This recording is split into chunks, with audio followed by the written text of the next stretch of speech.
Date में today 17 सितंबर 2020 है और 17 सितंबर 2020 के जितने भी इंपॉर्टेंट क्वेश्चन बनेंगे हम उन पे चर्चा करेंगे। कुछ पे डीप पे चलेंगे, कुछ को डायरेक्ट देखेंगे। वीडियो को पूरा देखना है। अगर पूरा देखने के बाद अगर आपको ये वीडियो हेल्पफुल लगे तो please like share and subscribe जरूर करें, जिससे मेरे को भी अच्छा लगे। तो चलिए क्वेश्चन नंबर 1 से स्टार्ट करते हैं। हाल ही में निम्न में से किस सरकार ने अपने एमएसएमई पारिस्थितिकी तंत्र के लिए सिडबी के साथ साझेदारी की है? तो किस सरकार ने की है? अभी राजस्थान सरकार ने।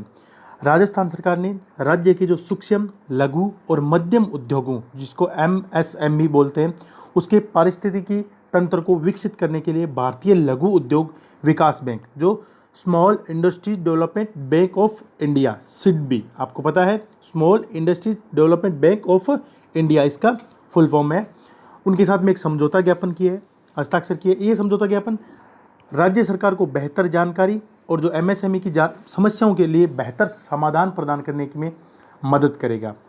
इस समझौता ज्ञापन के अंतर्गत राजस्थान का उद्योग विभाग और सिडबी राज्य में एमएसएमई को वित्तीय, तकनीकी, विपणन और निर्यात सहायता प्रदान करने के लिए मिलकर काम करेंगे। सिडबी के साथ ये साझेदारी राज्य की नवीन क्लस्टर आधारित विचार को बढ़ावा देगी। अभी राजस्थान, तो राजस्थान के मुख्यमंत्री कौन है? अशोक गहलोत। और मोस्ट प्रोबली लास्ट के अंदर ऐसे क्वेश्चन पूछ लेते हैं कि राजस्थान के अशोक गहलोत मुख्यमंत्री है, वो कौन से नंबर के मुख्यमंत्री है? तो कौन से नंबर के? 12वें मुख्यमंत्री है। कौन से? 12वें मुख्यमंत्री है। कौन है? अशोक गहलोत, जो राजस्थान के मुख्यमंत्री है। और राजस्थान के राज्यपाल कौन है? कलराज मिश्र। कौन है? कलराज मिश्र, जो राजस्थान के राज्यपाल है। और राजस्थान की राजधानी आपको पता है गुलाबी नगरी जयपुर। क्या है? गुलाबी नगरी जयपुर। नेक्स्ट क्वेश्चन चलते हैं। हाल ही में जाने माने स्वामी अग्निवेश का निधन हुआ है। वे निम्न में से कौन थे? तो कौन थे? वो एक सामाजिक कार्यकर्ता थे और हाल ही के अंदर उनका क्या हो गया? निधन हो गया। उन्हें बड़े स्तर पर गुलामी और बंधुओं मजदूरों के खिलाफ अपने काम के लिए जाना जाता था। अग्निवेश को 1977 में हरियाणा विधानसभा के सदस्य के रूप में चुने गए थे और 1979 में शिक्षा कैबिनेट मंत्री के रूप में भी उनका कार्य किया था। अग्निवेश 2004 और 2014 के दौरान आर्य समाज विश्व परिषद के अध्यक्ष भी रहे थे, जो आर्य समाज का सर्वोच्च निकाय है। और हाल ही के अंदर इनका क्या हो गया? निधन हो गया। काफ़ी ये चर्चा में रहे थे। नेक्स्ट क्वेश्चन चलते हैं। हाल ही में पेटीएम फर्स्ट गेम ने निम्न में से किसे अपना ब्रांड एम्बेसडर बनाया है? तो किसे बनाया है? अभी सचिन तेंदुलकर। आपको पता है सचिन तेंदुलकर जो डिजिटल वित्तीय सेवा प्लेटफॉर्म पेटीएम की सहायक कंपनी है, पेटीएम फर्स्ट गेम पीएफजी ने क्रिकेट दिग्गज सचिन तेंदुलकर को अपना ब्रांड एम्बेसडर बनाया है। आपको पता है ब्रांड एम्बेसडर किसे कहते हैं? जो एक पर्टिकुलर कंपनी के लिए उस कंपनी का ब्रांड है, वो ब्रांड का जो है प्रचार प्रसार करे, उसको बोलते हैं ब्रांड एम्बेसडर। तेंदुलकर है वो गेमिंग प्लेटफॉर्म पीएफजी और उसके सभी फैंटेसी खेलों जैसे क्रिकेट, कबड्डी, फुटबॉल और बास्केटबॉल को प्रोत्साहित करेंगे। पेटीएम 2022 तक आईपीएल का आधारित एम्पायर साझेदार है और भारतीय क्रिकेट का टाइटल प्रायोजक भी रहा है। अभी पीएफजी ये क्या है? पेटीएम फर्स्ट गेम, ये ON97 कम्युनिकेशंस लिमिटेड और एजी टेक होल्डिंग्स का एक संयुक्त उद्यम है। ये 50 से अधिक खेलों की पेशकश करता है, जहां सबसे लोकप्रिय पेटेंसी खेल है। इसके साथ वर्तमान में 80 मिलियन से अधिक उपयोगकर्ताओं इससे जुड़े हुए हैं, जिनमें से अधिकांश छोटे शहरों और कस्बों से हैं। अभी पेटीएम जो फर्स्ट गेम है, इसके अध्यक्ष कौन है? अमित नैयर। कौन है? अमित नैयर, जो पेटीएम फर्स्ट गेम के अध्यक्ष है। और इसके जो पेटीएम के संस्थापक आपको पता है कौन है? विजय शेखर शर्मा। कौन है? विजय शेखर शर्मा है वो मेन पेटीएम का है, वो संस्थापक है। और इसका मुख्यालय है वो कहाँ पे है? आपको पता है नोएडा, उत्तर प्रदेश में है। और जो इसकी स्थापना कब हुई थी पेटीएम की? तो अगस्त 2010 में हुई थी। कब हुई थी? अगस्त 2010 के अंदर क्या हुई थी? पेटीएम की स्थापना हुई थी 2010 में। नेक्स्ट क्वेश्चन चलते हैं। हाल ही में पूर्व क्रिकेटर सदाशिव पाटिल का निधन हुआ है। वे निम्न में से कौन से राज्य के थे? तो कौन से राज्य के थे? वो महाराष्ट्र के थे और हाल ही के अंदर का क्या हो गया? निधन हो गया। वे भारत के लिए केवल एक टेस्ट मैच खेले थे। एक टेस्ट ही खेले थे और 1952 और 1964 के दौरान 36 प्रथम श्रेणी मैच खेले थे। उन्होंने 1952 और 1953 सत्र के दौरान महाराष्ट्र के लिए प्रथम श्रेणी में डेब्यू किया था और 1955 में बेब्रोन स्टेडियम में न्यूजीलैंड के खिलाफ उनका एकमात्र वो टेस्ट डेब्यू था और हाल ही के अंदर क्या हो गया, इनका निधन हो गया है। नेक्स्ट क्वेश्चन चलते हैं। हाल ही में SBI state bank of India general insurance में निम्न में से किस बैंक के साथ कॉर्पोरेट एजेंसी समझौते पर हस्ताक्षर किए? तो किस बैंक के साथ में किए भी? यस बैंक के साथ में एक कॉर्पोरेट एजेंसी समझौते पर हस्ताक्षर किए। कॉर्पोरेट एजेंसी समझौते के अंतर्गत यस बैंक अपने ग्राहकों को जनरल बीमाकर्ता के खुदरा उत्पादों को वितरित करेगा और एसबीआई जनरल इंश्योरेंस कंपनी के उत्पादों को 28 राज्यों और 8 केंद्र शासित प्रदेशों में यस बैंक के ग्राहकों को पेश किए जाएंगे। एसबीआई जनरल इंश्योरेंस है और यस बैंक के बीच साझेदारी ग्राहकों को गैर जीवन बीमा उत्पादों और सेवाओं की एक विस्तृत श्रृंखला की पेशकश करने और उनके लिए बेहतर अनुभव प्रदान करने के लिए ग्राहक मूल्य श्रृंखला में प्रौद्योगिकी का इस्तेमाल करने के लिए प्रतिबद्ध होगी।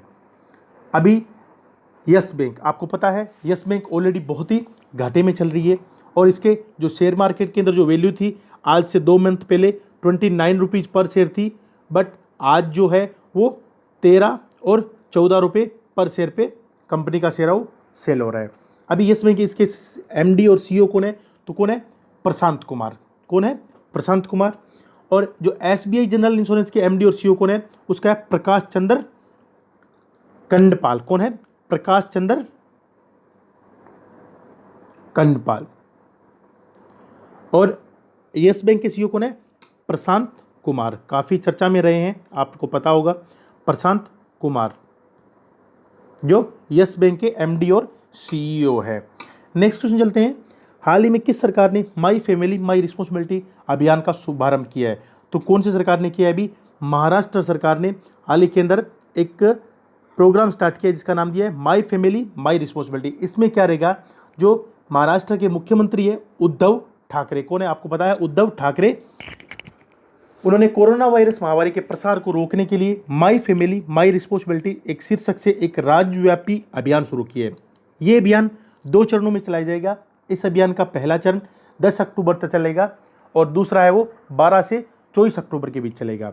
इस अभियान के तहत क्या होगा, जो बृहन्मुंबई नगर निगम है बीएमसी द्वारा नागरिकों के बुखार, कम ऑक्सीजन स्तर और अन्य कोविड-19 लक्षणों की जांच करके डोर टू डोर सर्वे किया जाएगा। इस अभियान का उद्देश्य क्या रहेगा, जो कोविड-19 प्रकोप के नियंत्रण के लिए प्रभावी स्वास्थ्य देखभाल शिक्षा प्राप्त करना है। इस अभियान के लिए जनप्रतिनिधियों और गैर सरकारी संगठनों के स्वयंसेवकों को चुना जाएगा और जियो बुखार, कम ऑक्सीजन स्तर और अन्य कोविड-19 लक्षणों की जांच करने के लिए लोगों के घर घर जाएंगे।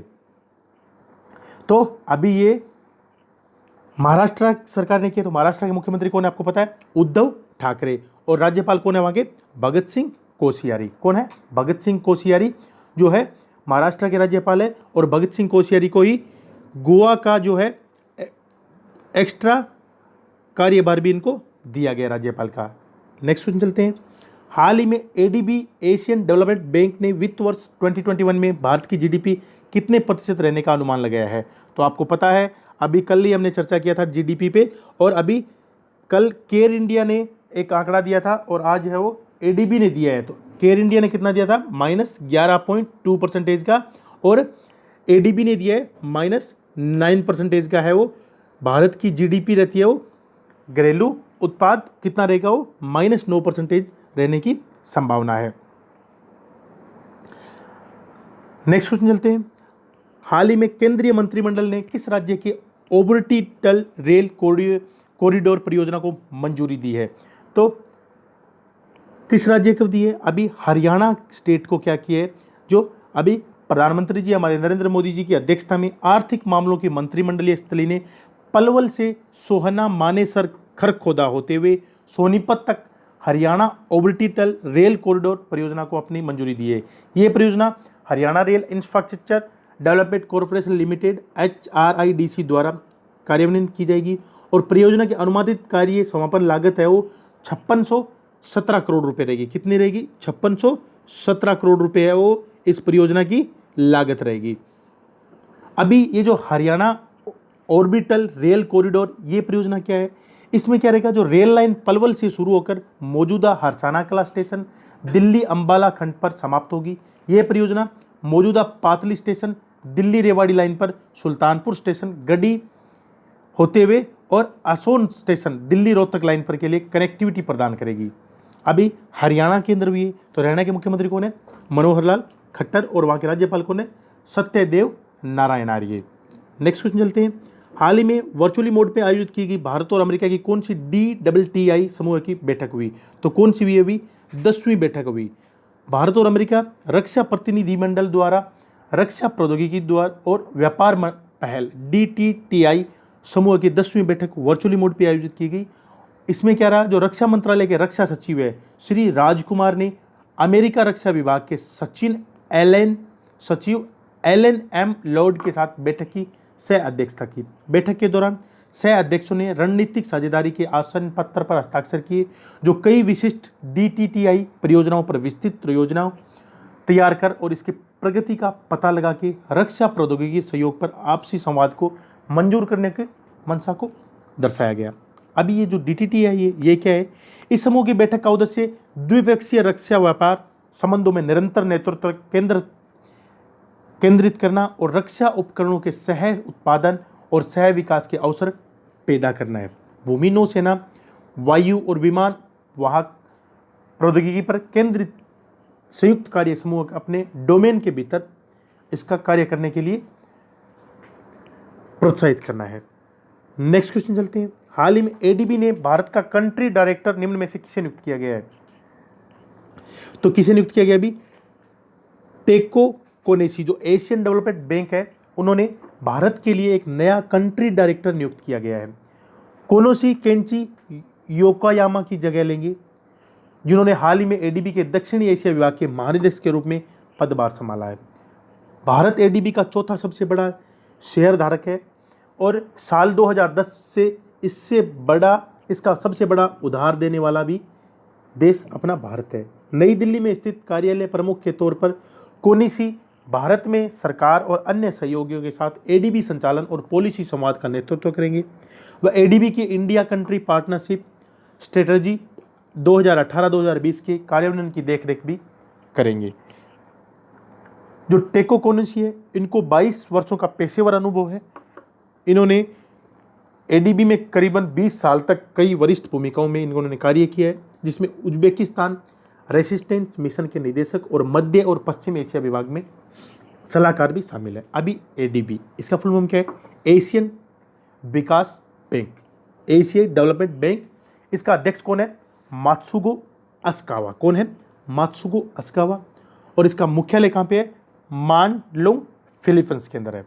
इसकी स्थापना कब हुई थी, 19 दिसंबर 1966 के अंदर ADB की स्थापना हुई थी। नेक्स्ट क्वेश्चन चलते हैं।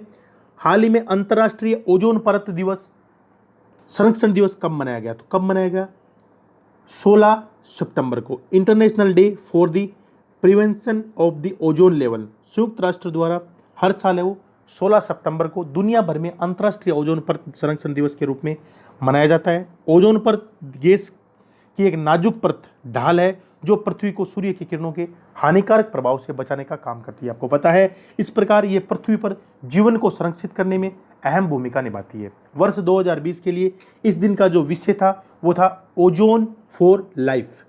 क्या था इसका विषय, ओजोन फॉर लाइफ। और ये कब मनाया गया, 16 सितंबर को, international day for prevention of the ozone.